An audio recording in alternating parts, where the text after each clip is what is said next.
Ninja? OJ over here from PlayerEssence, and welcome to another PE News mini video that I have here for you guys. Today, we've got some more awesome information and details on a video that I did before about Fire Emblem Warriors getting Cordelia and also female Robin. But now we have more details on that Famitsu article where they talk about the two characters, Permadeath, and more, because there was a ton of text that wasn't translated. We just got the basic gist of things. So let's go ahead and get into this article here, and shout outs to the RPG site for the translation. This week's Weekly Famitsu is going to have brand new information on Fire Emblem Warriors, the Koei Tecmo Intelligent Systems developed action game.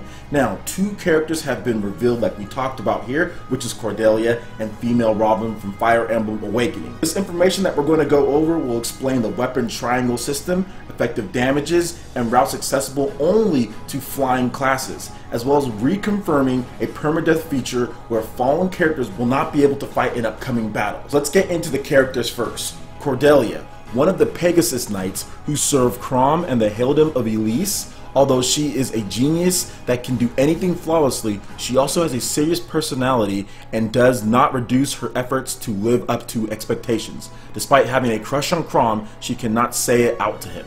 Female Robin. The female version of Robin will also appear in this game in addition to the male counterpart. However, female Robin will not be featured in the main story, as male Robin already takes her place there. So she will only appear in the bonus modes such as the Colosseum, which was revealed at E3. She will also have the same magic book weapon as her male counterpart. Now getting into the juicy bits as far as the gameplay systems, a lot of great information here, guys. Losing characters / permadeath. Just like the mainline Fire Emblem games, Fire Emblem Warriors will also have a permadeath feature where fallen characters will not be revived in future battles. However, no characters will actually die in the game, and instead they'll be given a permanent injury that will make them unable to participate in future battles while still being alive and taking part in story conversations. As with the recent Fire Emblem games, there will be an option to choose between classic and casual modes. In the latter mode, fallen characters can still be selected for future battles. Exclusive routes for Fliers. Some maps in Fire Emblem Warriors will have routes that can only be accessed by flying classes, such as the Pegasus Knights, giving them more mobility around those maps. However, since Flyers are weak to archers, the player will also need to pay attention to enemy archers that may be waiting at the other end of the route. Weapons and effective damages. Other than the common example of archers dealing more damage against Pegasus Knights, weapons that deal more damage against certain classes will also appear in this game. An example of this is the Armor Killer Sword, which is effective against armored classes like Knights. Characters will be able to collect and equip multiple weapons of the same weapon type available for their class. Weapon triangle. The weapon triangle in this game will only use sword, spear, and axe. The player can check which enemy officers the party characters have advantage or disadvantage on by looking for upwards and downward arrow marks in the map menu. If a character has an advantage to an enemy, a yellow stun gauge will show on the enemy, which is similar to weak point gauge in Hyrule Warriors. Attack the said enemy to reduce their stun gauge, and when depleted, the character will unleash a powerful finisher attack, which is similar to Storm Rush in Dynasty Warriors 8. Giving orders. You can give orders to other characters in the map menu. They can be sent to various points on the map, and you can even give more detailed orders, such as attacking a certain enemy officer or base, or defending ally officers and bases. You can also set the automatic tendencies when not giving orders, such as focus on attacking or defending, and also whether to allow them to automatically use their healing items or not. Character change.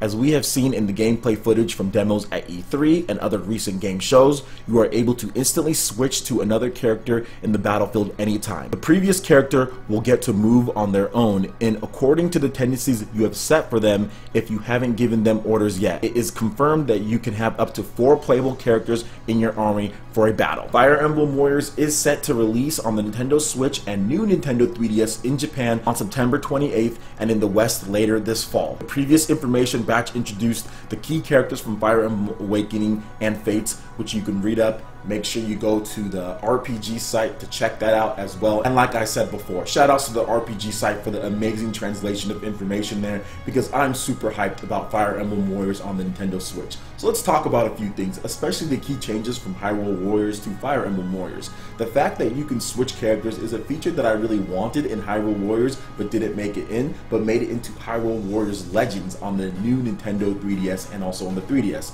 However, I didn't buy that game because I wasn't really feeling a portable Hyrule Warriors, and the performance wasn't necessarily where I was wanting it to be at.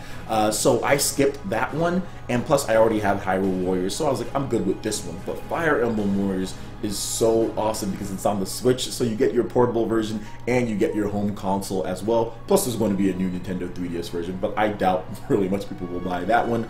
Hyrule Warriors was very good. There was some stuff that I thought they should have added in there as well from the other previous Dynasty Warriors games, and it seems like they're really going harder with this one here when it comes to Fire Emblem Warriors. You can send out your teammates in order to get them to attack certain bases to where you're not going to have to run there and do everything yourself. It just creates for a busier battlefield. You can send them out there, you can set tendencies for them to do, you can switch between them, you have a lot more strategy with the weapon triangle. That's something that you didn't see in Hyrule Warriors too much. I mean, well, at least it wasn't exploited like Fire Emblem Warriors is doing with the swords and the axes and all that. So to me, they're adding layers of depth upon an already good basis for a game. Obviously, the Omega Force, the Dynasty Warriors, Musou games have been around for a long time, so people like them. But for me, having this theme and having all the elements that you see from Fire Emblem in this game is really cool and makes it even better to me. Of course, the themes and the characters and the setting, all that is great to have, but the depth is really what's going to make Fire Emblem Warriors better than Hyrule Warriors to me.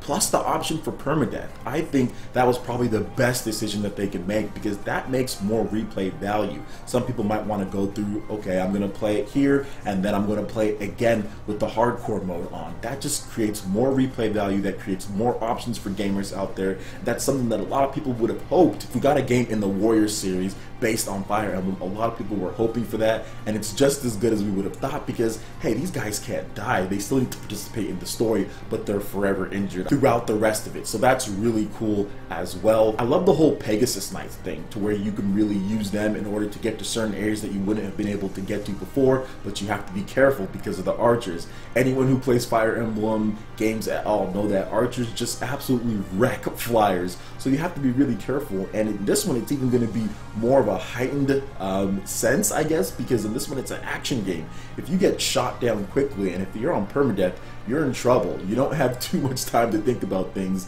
when you're going in and it's an action game and maybe they barrage you, so you have to be very careful. It's going to be interesting to see what other Pegasus Knights or what other flyers are introduced into the game. I'm waiting for Camilla. I'm not sure if she's been announced yet or not. I haven't seen her yet, so no, she hasn't been announced, but I'm thinking that she's going to be in the game since Xander's in the game. So yeah, this one's going to be so cool. All of the posse of the Fates characters should be in the game. Xander and his whole family, in addition to Hoshido, all of their family, Ryoma, all of those should be in there. So I'm hoping that all of them get put in there as well, plus more Fire Emblem Awakening characters too. So let me know what you guys think about this. I know a lot of you guys are hoping that there's going to be Roy and other characters from different Fire Emblem games. Obviously, the team is focusing on the most popular Fire Emblem games, which are the new line of 3DS games. Although this is just my own personal belief, this is not fact or confirmed or even rumored. My own personal belief is that once they see the success of this game,